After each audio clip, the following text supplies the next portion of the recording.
নমো নমঃ শ্ৰীমদ ভগবত গীতামৃত আজি শ্ৰীমদ ভগবত গীতাৰ অৰ্জুন বিষাদ যোগ নামৰ প্ৰথম অধ্যায়ৰ ৩১তম শ্লোক শ্লোকফাকি হৈছে এনে ধৰণৰ নাচা শ্ৰেয় অনুপস্যামি হত্বা স্বজন মাহবে ন কাংক্ষে বিজয়ং কৃষ্ণ ন চ ৰাজ্যং সুখানি চ অৰ্থাৎ হে কৃষ্ণ এই যুদ্ধত আত্মীয় স্বজনসকলক বধ কৰি কি যে ভাল ফল হ'ব বা লাভ কৰিম তাক মই বুজি পোৱা নাই আৰু যুদ্ধত জয়লাভ কৰি ৰাজ্য আৰু সুখ ভোগ কৰিবৰ বাবে মোৰ কোনো আকাংক্ষা নাই।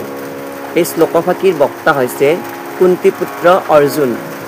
যেতিয়া কুৰুক্ষেত্ৰ মহাসমৰত সন্মুখত আত্মীয় স্বজনক দেখিছিল আৰু সাধাৰণ ভূমিৰ বাবে আত্মীয় স্বৰূপ বৰদেউতাকৰ পুত্ৰ দুৰ্যোধনৰ সহিতে যুদ্ধ কৰিব লগা হৈছিল।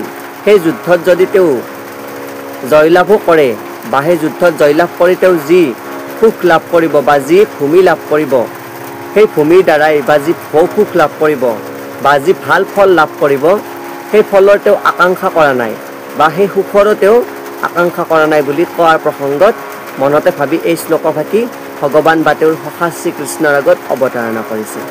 ধন্যবাদ।